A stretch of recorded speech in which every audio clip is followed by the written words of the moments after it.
And we're going to look at it from the perspective of where the market was, where it is right now, and where the market's going for the balance of this year and even into 2021. So it'll give you a sense of what to expect from the market. Now, my title here is 2020, More of the Unexpected. And the unexpected that I refer to is very, very different than what we've ever seen before as it relates to housing, the housing market. For example, we had a federal election a few months ago, and we saw the three party leaders make lots of promises around housing. Housing, of course, the number 3 in the top 3 priorities at that time. So they made lots of promises. For example, rental construction. The NDP basically said that they were going to create rental construction units of 500,000 over 10 years. Mr. Trudeau said he was going to create 100,000 rental construction units over 10 years. The Conservative Party basically said that they were going to free up government land for the purpose of building rental units, new construction rental units. Very different platforms from all three parties. And when you think about rentals, for example, in 2018, we saw 37,000 new rental units constructed. 37,000. The demand for rental unit construction in Canada was 50,000. We had a shortfall of rental units of about 13,000 just in 2018. Now, if you do all the math to the promises that the parties made, you will see that the NDP, 500,000 over 10 years, that works out to 50,000 a year. So the NDP platform was just meeting the demand of 2018. The Liberals said 100,000 over 10 years. That's 10,000 a year. That's 40,000 a year short of the demand of 2018. Now, the Conservatives, we don't know what their number was. They did say that they were going to reduce or increase the amortization, mortgage amortization, for first-time home buyers from 25 to 30 years. They basically said that they were going to review the stress test. They were going to eliminate the stress test on mortgage renewals. So you see there's three different, very distinctly different platforms from all three leaders. Now, the good thing about a minority government, which the Liberals won, is that you will see a housing strategy, probably won't be until mid-year this year, you will see a housing strategy with bits and pieces from all three parties, because Trudeau has to go along and work with the other parties. Otherwise, he could face another election. So I think you're going to see this have a very positive effect on housing, but we just don't know when and what to expect when it does happen later this year. Another example, last March, the Liberals introduced the Home Buyer Incentive Program in their budget last year. The Home Buyer Incentive Program basically says, and it's all geared to income, that you can, as a first-time buyer, you can earn up to a maximum of $120,000 a year. The home that you can buy cannot be more than 4 times your income. So if a first-time buyer had the maximum income allowable in the program of $120,000, that means they could not buy a home more than $480,000. Now think about it. You can't buy a condo for less than $600,000 here in GTA. So this program did absolutely zero Nothing. Nothing for first-time home buyers. Right. Absolutely nothing. There's an example of government intervention. And we have seen the government intervention about 8 times since 2008. And every single time the government missed the mark. They always go after the demand side of housing, not the inventory side. The inventory is what we have in GTA in Canada is a problem. It's inventory, it's supply is the problem. But the government intervenes and goes after demand. We don't have a demand problem. We have an inventory problem. And I'll explain more about that later. So another more of the unexpected. You've got interest rates, for example. Now, if I was here, say, last year, I would have said to you, expect 4 interest rate increases in 2019. Mid-year 2019, the Bank of Canada basically says, hey, wait a minute, we're going to hold on interest rates because the economy isn't strong enough to support an increase in interest rates. So we've gone since mid-year last year without an interest rate increase. Up until yesterday, the Bank of Canada's position was that rates are going to remain flat. As of yesterday, there's speculation that when they meet tomorrow, they're going to actually drop interest rates. So you can expect rates to go down tomorrow by about 1/4 point. And the central banks of all the G7 countries in Canada are now taking the position that they are going to reduce interest rates to stimulate the economy because of the coronavirus that's going around.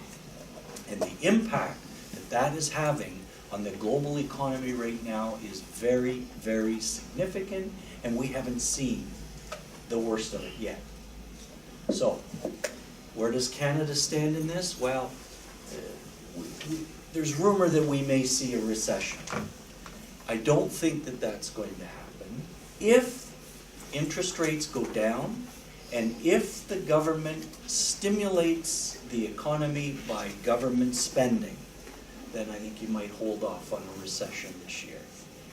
If that doesn't happen, then it's possible that will have a major impact on the economy. So again, all this is unexpected. I mean, who would have thought 6 months ago that this virus would impact the global economy like it has? So you've got that situation. Now on the interest rates again, we're going to hold, we might see a reduction.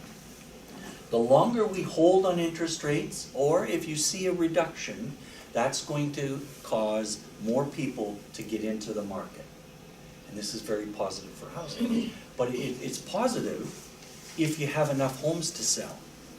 We don't have enough homes to sell to meet the demand on the MLS side of the business. That's a problem.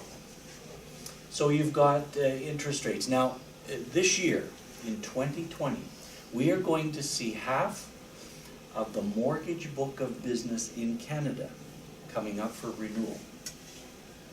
50%. We've never, ever seen that large a cohort of mortgage renewals at any one time. 50%.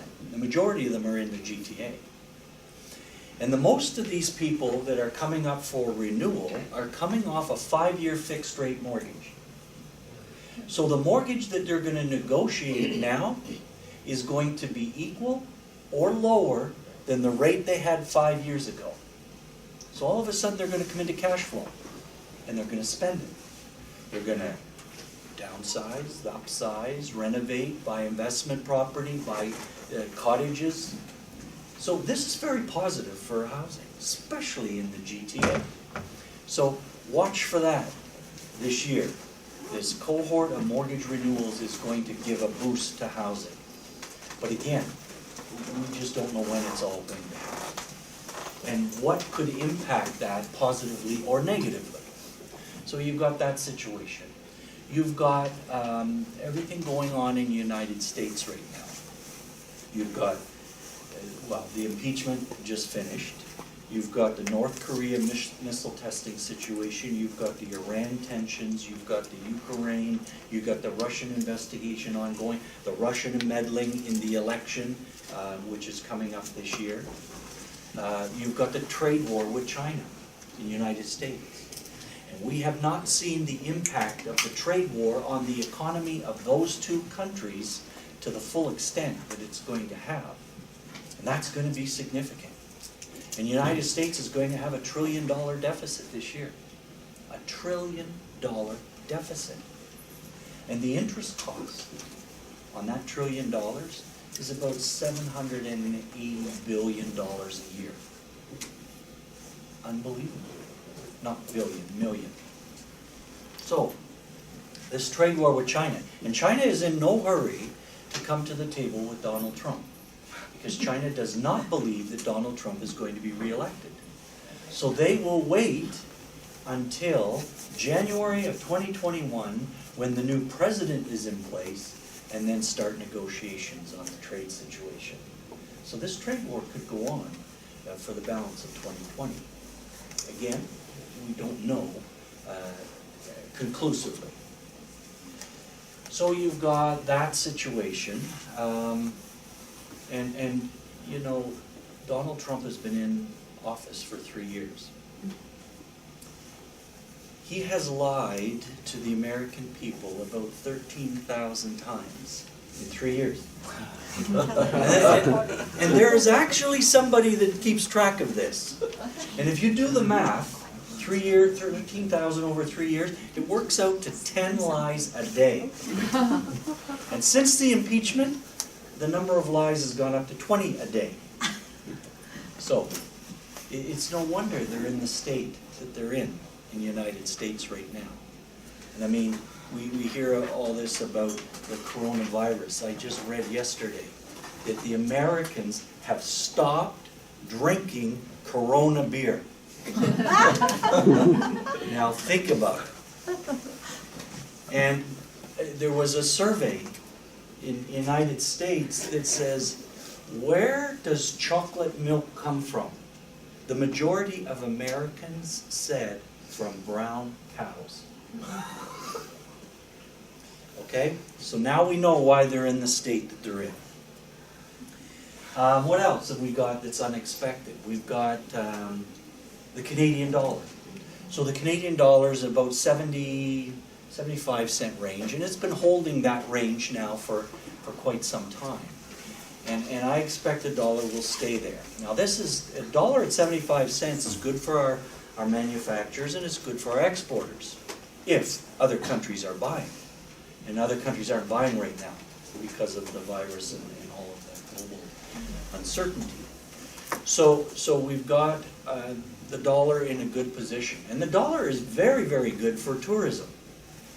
I mean, when you think about tourism, in 2018, I don't have the 2019 numbers yet, but in 2018, we saw 44 million tourists come to the GTA.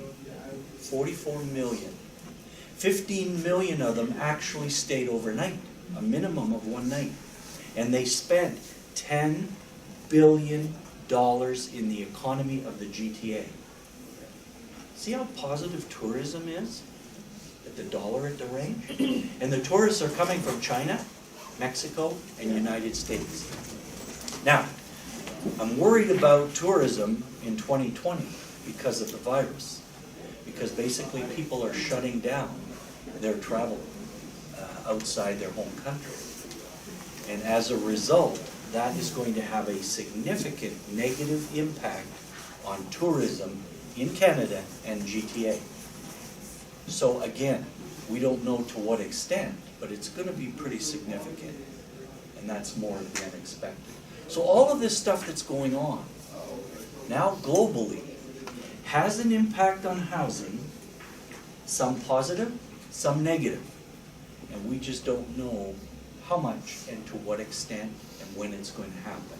And that is the unexpected, and that is the new normal for housing in Canada, in particular for GTA. So let's look at the market. And again, I say We'll look at it from where we were, where we are, and where the market is going. So this is where we were.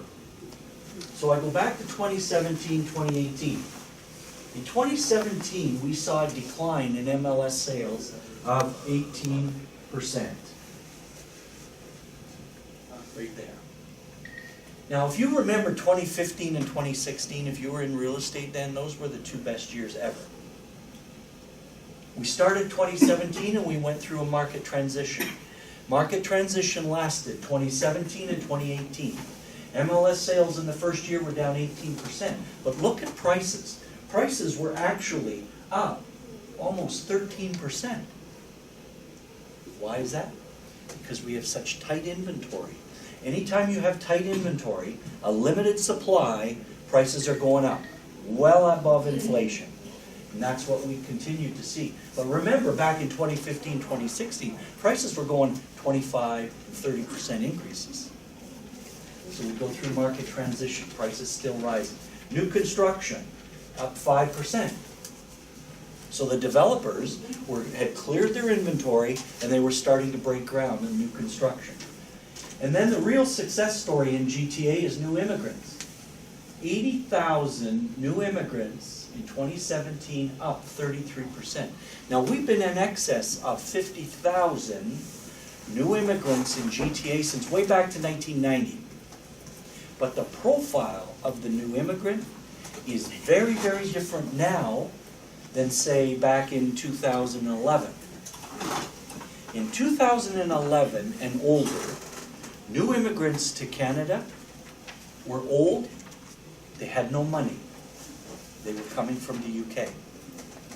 Since 2016, the profile of the new immigrant is very different. Now, they're young, they're educated, and they have money. They're coming from China, India, and Philippines. Now, in 2019, the profile favors more from India, less from the Philippines because the home care program is dried up, and China, because of the virus, is going to shrink up. So the majority is going to be from India. But again, young, educated, they have money. So that was the first year of market transition, 2017. 2018, look, MLS sales down 16%. I'll tell you why sales dropped 16% in 2018.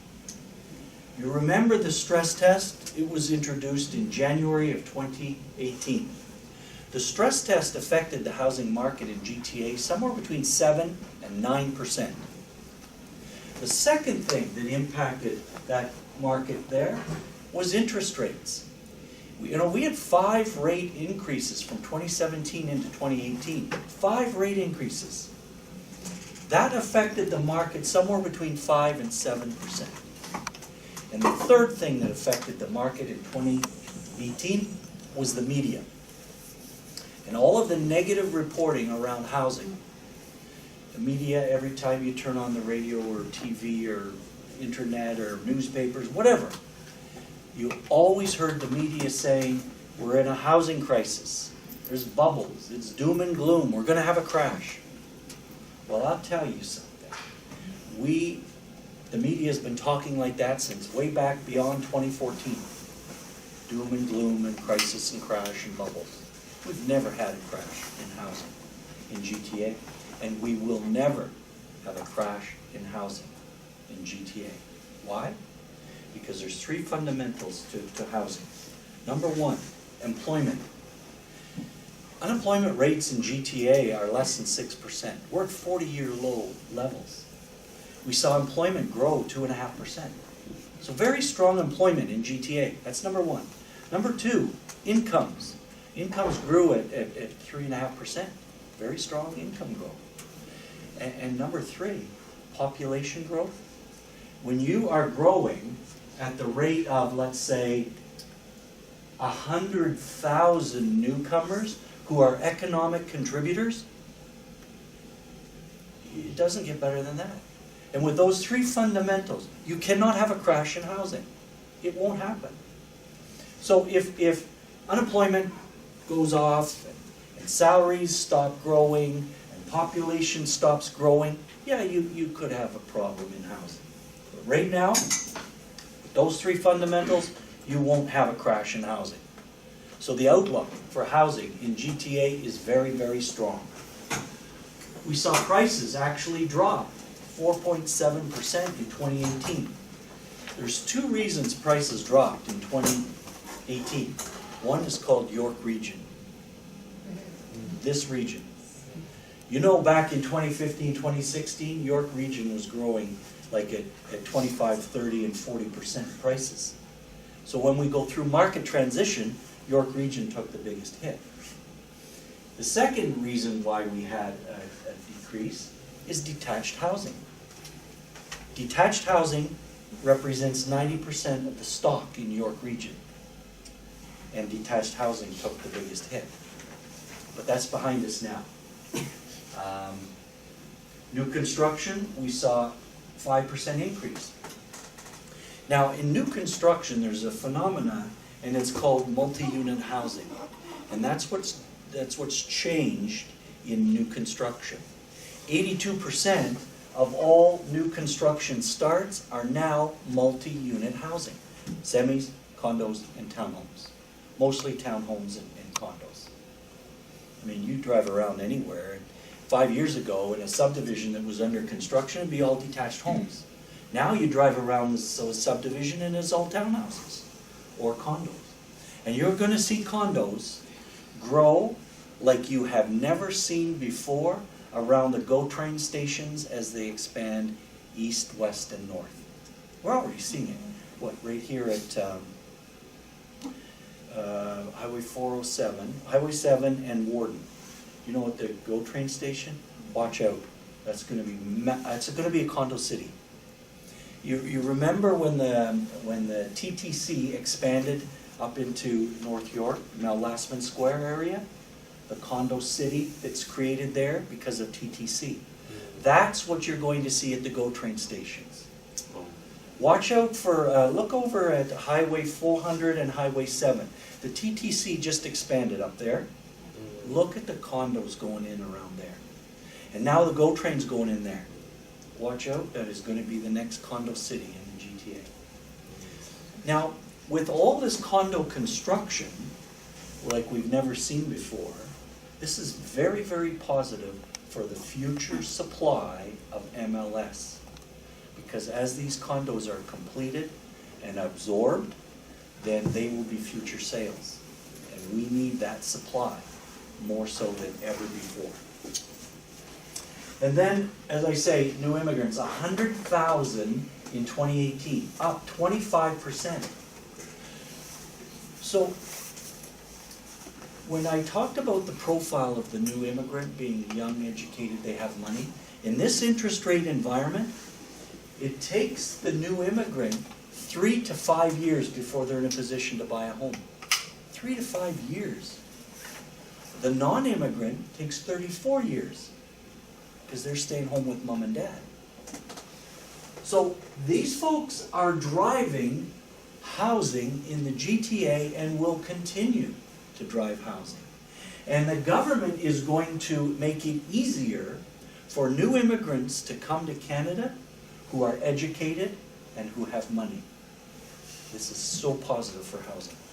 And you know that this 100,000, that's just in GTA.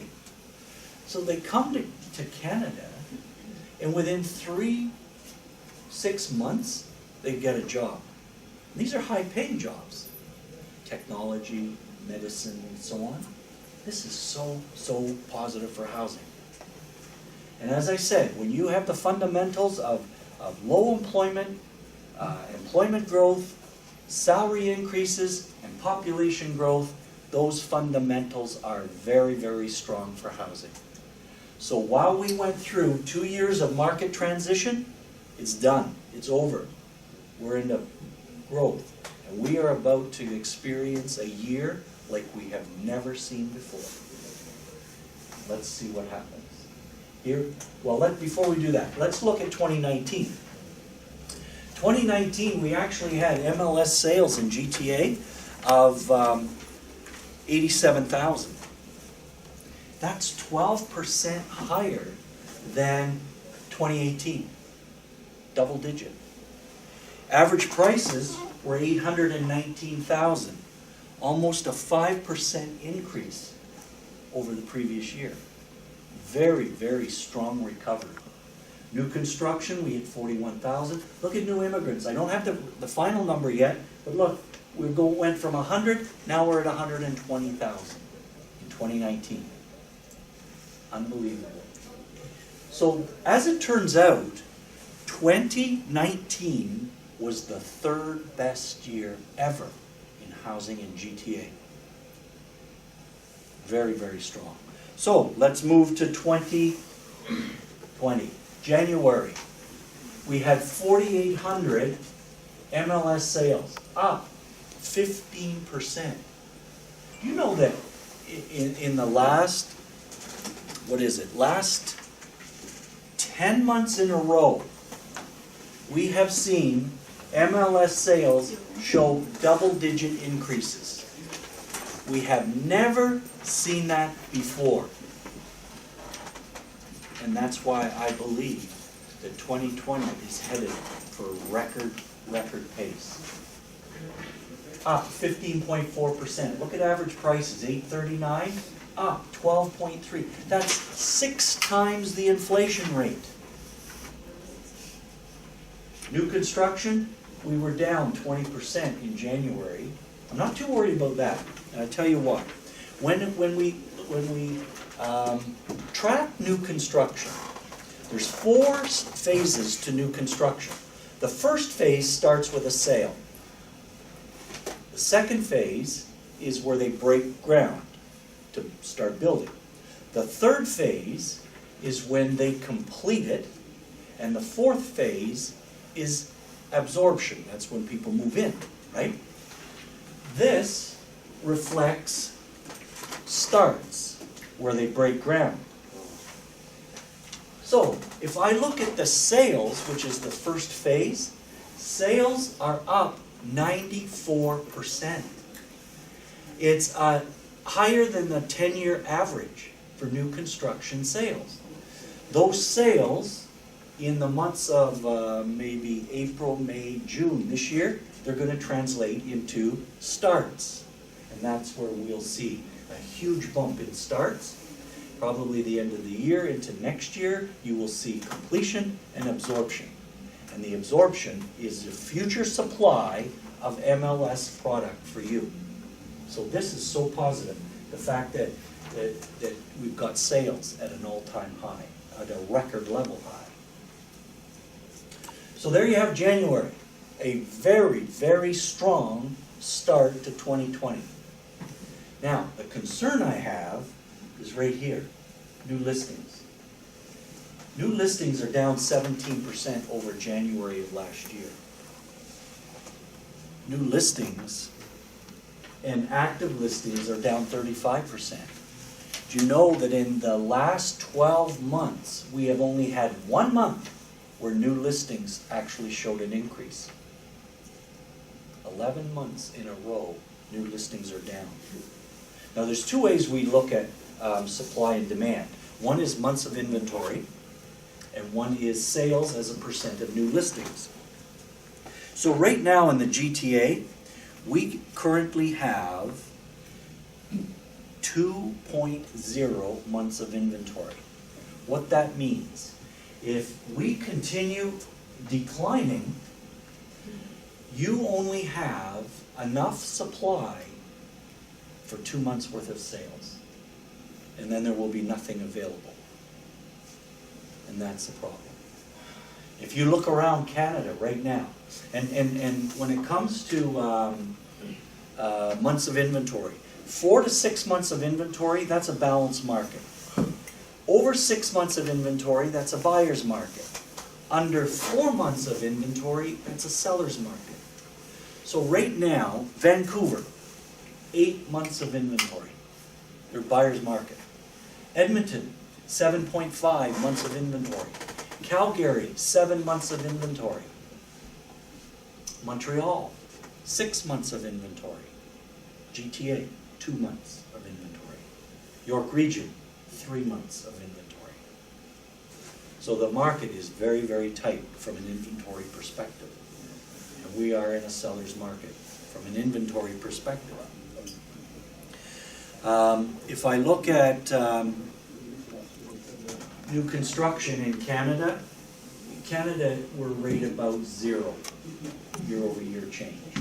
So the summary to this slide in the month of January is that sales are double-digit, prices are double-digit, will continue to be double-digit, demand is high, supply is low. Now when you get like in the 2 months of inventory range, we're not growing our inventory, we're actually declining it. The quality of the stock that's currently in inventory starts to deteriorate. It means that those homes need a lot of work. They're not selling as fast. But the problem is, they're selling for over list. Did you know in Brampton, 2 weeks ago, there were 77 offers on one property? In Little Portugal here in Toronto, 33 offers on one property. Sold $1 million over ask. That's the sign of times to come. Why? Because we don't have enough inventory to keep a ceiling on price increases. So there's January. Now, this is how we figure out what the state of a market is. So we look at price growth, we look at sales volume, MLS sales, we look at sales to new listings, selling price to list price, and time on market in number of days. So we take all 5 of these, and then we determine the state of a market. It's either declining, buyers, balanced, sellers, or overheated. Now, last year, York Region was in buyer's market territory. The only region in the GTA.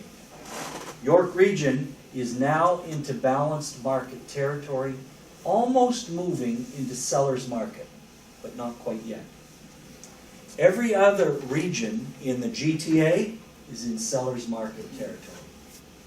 So if I look at York Region, prices in York Region actually went up 8.8%. So that's 4 times the inflation rate. Sales in York Region were up 27%, almost moving into peak. Sales to new listings, which is supply and demand, is 48% in York Region. Selling price to list price in York is 99. Time on market in York Region is 33 days. So you can see everything but sales to new listings in York Region is in seller's market territory. And I would say within the next couple of months, York Region will be solid in sales in seller's market territory. GTA, almost in overheated territory. And I think we'll probably experience in the spring market, GTA will probably have 1 month of overheated state. Now you heard the government come out and say, well, we've reduced the stress test. Now that is going to create more problems for GTA. Why? Because it increases the buying power and it allows more first-time home buyers to get into the market. So when you get more people, more demand coming into a market that's got very little supply, prices are going to go up again. Watch out. And if you've got anybody out there that is thinking of listing or selling their home, now is the perfect time to do it because the demand is there. Don't wait till the end of the year to list or sell because rates are going up. I guarantee rates will go up. And the economy is probably going to start to recover in the 3rd, 4th quarter of this year. So as the economy recovers, rates go up. Rates go up, it reduces buying power. So that will have a dampening effect on the market. So if you've got clients that are thinking of selling, now's the perfect time to do it because people are getting over-asked. Lots of more. We started last year, I think the average was about 3 offers per property. We ended the year, and it's 19 offers per property. That's how tight it is. So there you have the market classification. So let's look at prices in and around. So you've got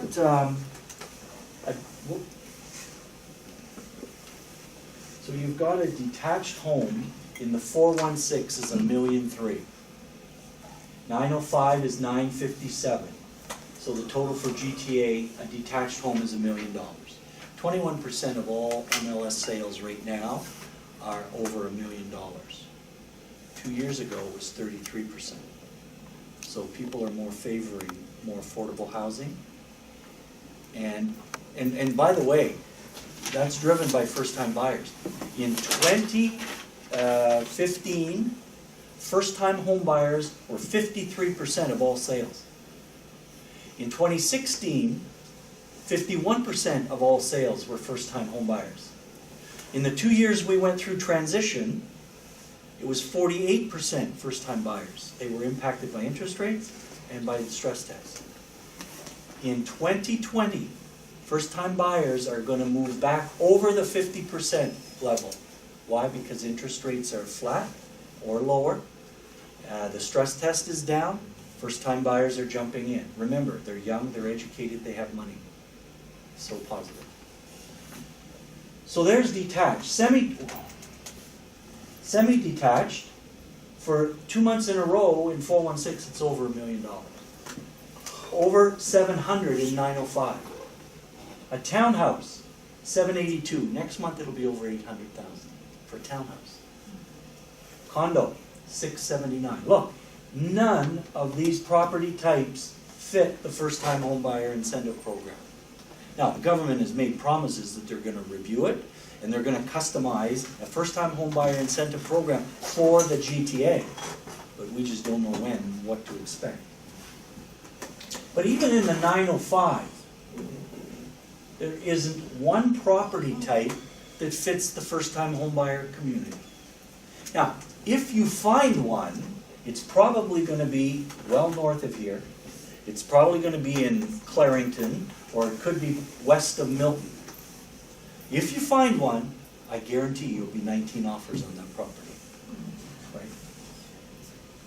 Now, you look at the increases. So detached is making a big comeback. Look at 416, up 16%, up 8% in the 905, 10% in GTA.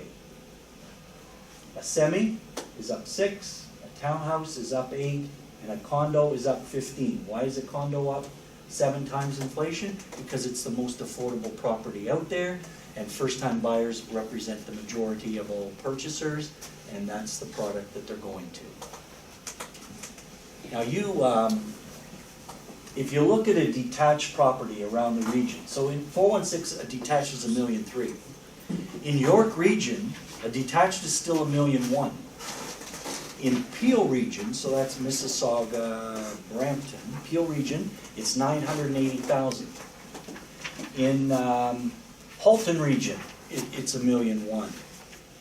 In Durham region, it's $722,000. So $600,000 cheaper for a detached home in Durham region than in the 416. Well, Durham region's 30 kilometers away. In Durham region is still the fastest growing population in GTA. Why? Because of affordability. First-time home buyers in Durham region, Durham region had the highest population growth in the GTA. 76% of the population growth in Durham region is new immigrants. Remember, young, educated, they have money? The home ownership rate for the new immigrants in Durham region is 70%. That is the highest in Canada. The home ownership rate for new immigrants in GTA is 30%. Durham region is 70%. Why? Because you can buy a detached for $722,000. If I look at the hottest markets right now in Ontario, Woodstock is the hottest market in Ontario right now. You can go to Woodstock, which is 120 kilometers west of here, right on the 401. You can go to Woodstock and you can buy 2 detached homes for the price of 1 condo in the 416. 2 detached homes. And they're nice homes. And that house that I said that had 77 offers in Brampton, it was terrible. It needed a lot of work. So there you have prices, and don't expect prices are going to go flat. Prices are going way up. In fact, here's my forecast for this year. I say that we're going to be somewhere between 90 and 95,000. Right now, I'm saying the forecast will be hit, based on what I see right now, 94,000 MLS sales for 2020. 94,000. That's a 8% increase over last year. Remember last year, 3rd best year ever? Now we're going 8% above that. Prices, somewhere between 830 and 850. I say we'll hit 845, and that's an average. The end point, December of 2020, the price will be 890. And again, prices are going up, probably 2-3 times the inflation rate. New construction will probably hit about 41,000. And look at new immigrants. I had pegged it at 120. The numbers came out for 2019. It was 117,000. This is going to be 134,000 this year. Young, educated, they have money. This is so positive for housing. So positive for housing. So if you do the math, and you say, okay, 94,000 MLS sales, average price 845, that's going to translate into $79 billion that will exchange hands in resale transactions this year. $79 billion. That will be the 2nd best year ever in the GTA. Now what my forecast does not factor in is that the impact of a rate reduction or rate stabilization. The longer rates remain as they are, or if they go lower, then you're going to see more people come into the market. And that's going to cause the market to even go up more. My forecast does not factor in any promises that the government made in the last election around housing. And we know they're making promises, and we're going to see the impact of those promises probably June or July. That's going to cause the market to go up.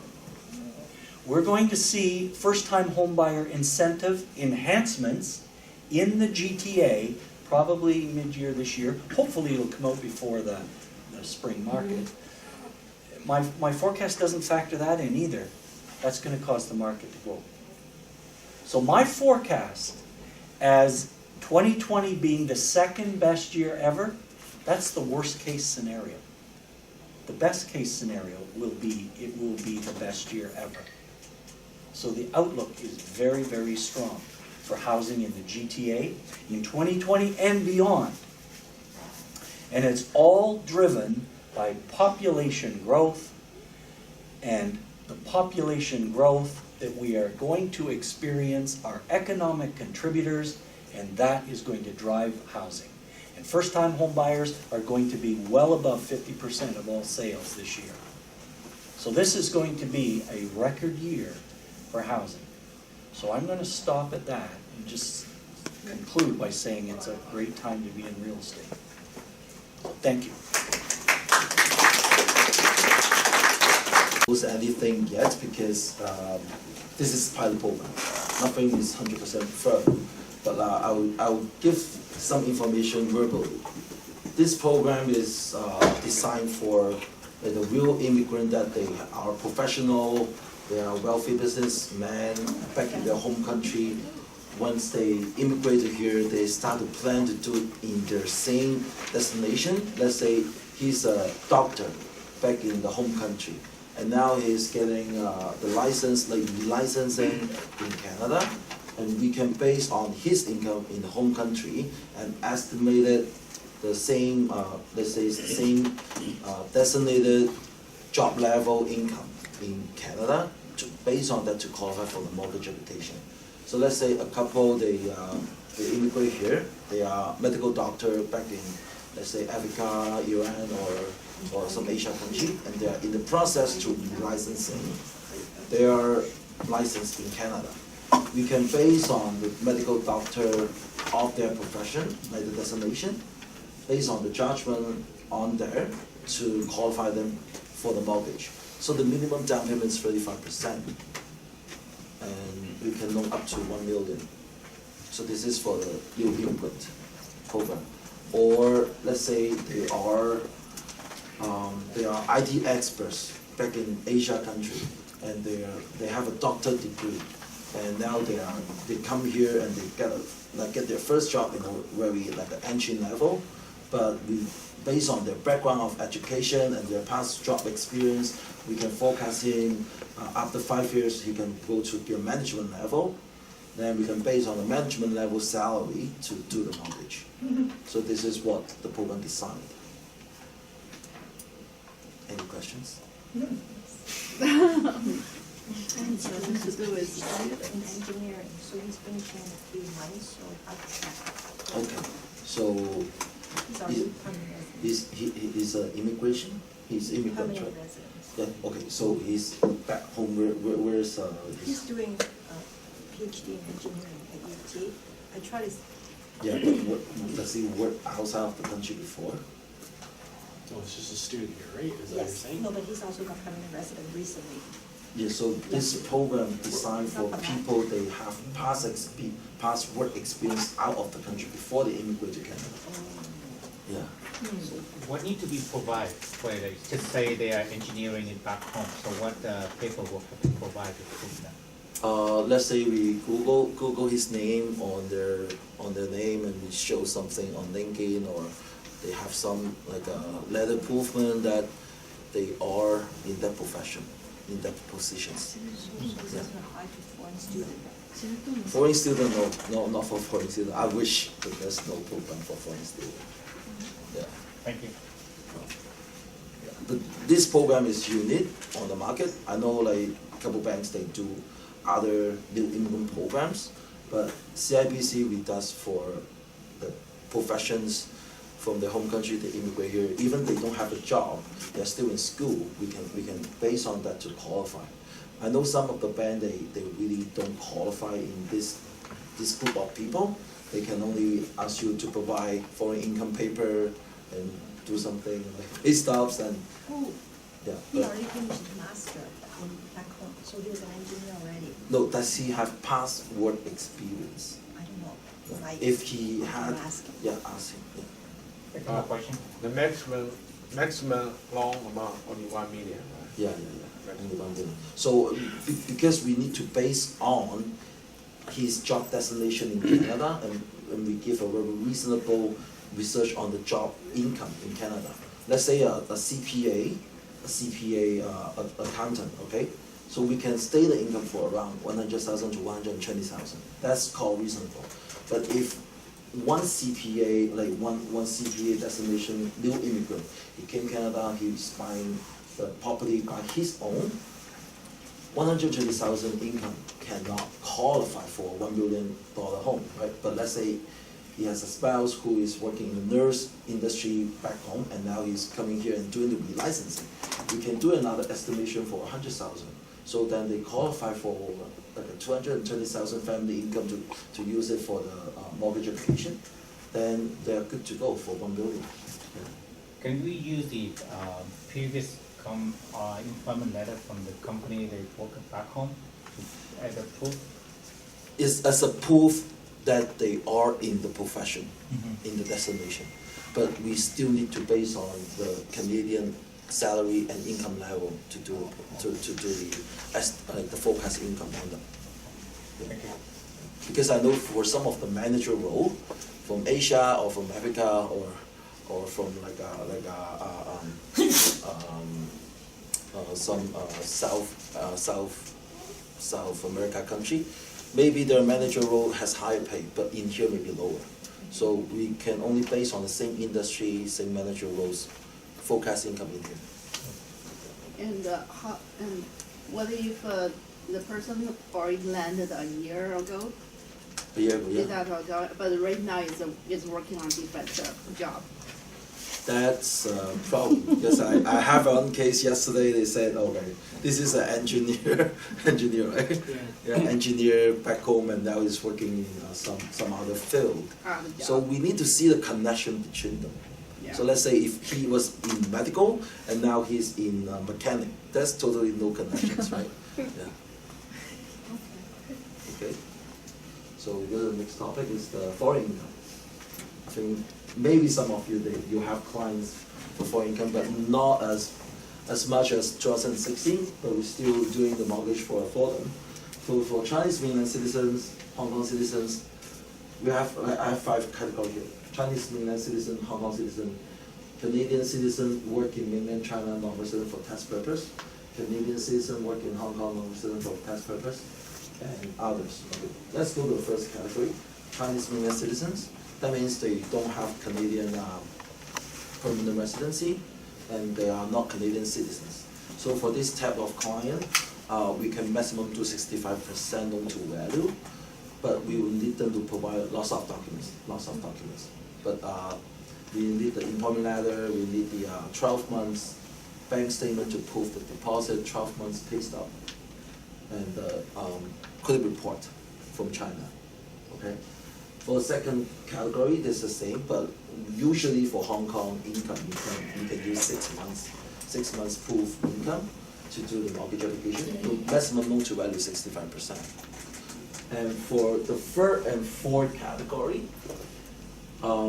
case by case situation, sometimes we can do 80% loan to value. I would say that if their income qualify for their debt service ratio, we can do it for 80% loan to value. That means they only need to put down 20%. And there's one good thing about foreign income from CIBC is that we can submit for rental application, so rental property applications. A lot of the other banks, they only qualify, they only approve for homeowner occupied properties, but in CIBC we do qualify, we can qualify for rental properties applications. The material provided has to be translated or notarized? Yeah, the best is notarized and translated. Then we just save time. Notarized here or notarized over there? But even if it's not translated, we can get The like branch. the branches or other CIBC employees to translate. confirm. Yeah, with the third party here. So for rental, how many rental properties? Maximum 2. Huh? Maximum 2. Two plus one, primary. One primary plus two. 2 rentals 2 rentals. plus 1 primary. I would say 2 properties in here. 2 rentals. Yeah, because we don't want to build our rental portfolio for foreign income application in Canada. So I have one very strong applicant which he makes like 3 million Hong Kong dollar a year, but he's buying like this, I think 4 property. The income, everything qualified, but they decline. They just say we don't want to build up our rental portfolio for the client. Yeah. So maximum 2. Maximum 2. I would say safe is 2. Yes. How you calculate what percentage of rental income considered as income? Like It's 80%? 80%. Yeah. That's great. Yeah. But I would say for foreign income application, the main thing is look at their income back home. Yeah. So the URT, total debt service? Yeah, because a lot of we don't really use the rental income to qualify for the application, put that rental income into the application consideration that much. But their income back home is really important to support the ratios. You use 42, 30, 32%? I think for 44. 44%? Yeah, 44%. Okay. So others is from other countries, let's say from US. From US, actually we can do 80% as well. This is from, but we will need the client to come here to close the file, or we do not allow POA for US citizens. US residents, not citizens, US residents. Yeah, but we can do 80%, no matter it's rental or own occupied. Okay? profession or for income.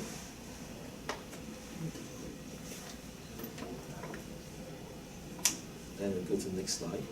So I have offered to give information on the medical professional programs. So we recently introduced our medical professional programs. So there's a lot of, so basically for everyone who has clients that are doctors, dentists, any of the medical professions, we will project their income if they're a fresh grad. Let's say they just got their degree and they're within three years, they don't have a steady income yet, but they have a job letter. Usually it's between 150 and to 200,000 we treat their income as, and they get a lot of benefits at CIBC. For example, we can go up to 30 years amortization. We can, the mortgage rates are our employee rates. So their rates will be better than any other bank in the industry because they're able to get our CIBC employee rates. We allow rental properties as well. Other banks that have a similar program to this, they would not allow them to be using this program for rental properties. We have the ability to do so. Our loan of value is 80%. So to qualify for this program, it's just needs within 3 years of their license. So if they're within 3 years, fresh grad, don't really have the ceiling on their income yet, we will be able to project the income based on their profession. So like dentist is 150, if you're a surgeon, it's 200,000. It just depends on what sort of medical field they are. We have a list of the projections. You guys have any questions regarding this? Recently I got one application approved for a medical doctor. So they actually got declined from RBC and TU and BMO. But they came to us because they have one existing property and they are buying another one. And other banks they decline because they said they can only have one property. But from what I have done to them, we put their existing property as a rental, and then The they new one as and a do the prime. new one as the unoccupied. But this is the real situation. So the ratio qualifies for the state income. So for their actual income, it's not qualified. But within the state income from this program, it actually qualifies. Yeah. So when you mentioned that existing property gonna be rental, so how you determine the rental income? We Do a don't. fair market rent. Yeah, we use fair market rent from the place show. Yeah. So we don't need an actual lease agreement because, you know, when people actually they are living in the property, they usually cannot lease it out, right? So we just ask our appraisal team to schedule a fair market rent analysis from the appraisal company, so we can run it through that. How many percent of rental income? 80. 80. 2020. It's currently set for the high ratio mortgages, so that means less than 20% down. The current Bank of Canada rate is 5.19, right? So currently how it works is for purchasers putting less than 20% down, they would have to qualify at either 5.19 or the rate they receive plus 2%, whichever is higher. But with the new change, they can do the lower of the two. So basically, let's say, so the plan is to have a weekly average bank rate for like a 5-year fix. So when they first initially released this news, that rate was at 289. So then the new clients would qualify at 2.89 plus 2%. So at 4.89 instead of 5.19, right? Whereas now the rates are even lower since the new changes, and tomorrow they're probably most likely announcing the rate reduction. Let's say that rate hits 2.5. You're gonna have people that first-time home buyers most likely qualify for 5% more to even 10% more of the rates keep decreasing. So let's say their borrowing power was originally 400,000. Now they can borrow 440. So 100,000 before can only borrow 400,000 if you pay less than 20% down. 100,000 family income, you can borrow around 400. If the rates keep reducing, that could potentially go up to like 440, 450 because they're gonna use the bank average rate plus 2% instead. So then you'll have naturally more people coming into the market. That's why you see all the properties hovering around 500, 600, 700,000. There's a lot of offers on it because you have a lot of first-time home buyers with the new changes. That would be potentially that they're going to be able to enter that market where they previously weren't able to do so. Because the 10% to someone making 200,000 with 20% down is completely different than a 10% to someone making 100,000. Right? That 10% is like the make or break point of if they can get into the market or not. So, any questions regarding the new changes? And right now, except for high ratio mortgages, they're most likely following suit with the Conventional. yeah, with the standard conventional mortgages as well. And then when that follows, then you're gonna have even more people will be able to get into the market and the prices.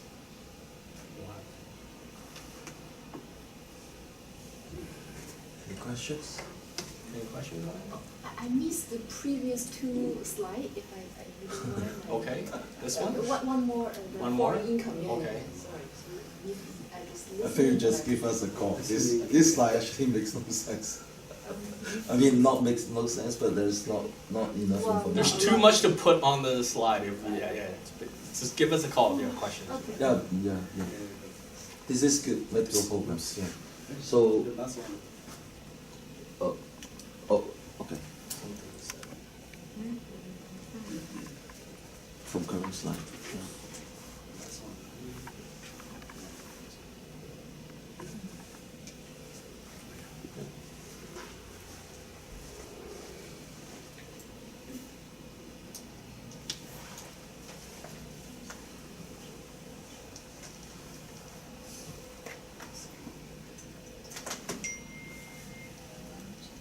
So any questions for mortgage applications?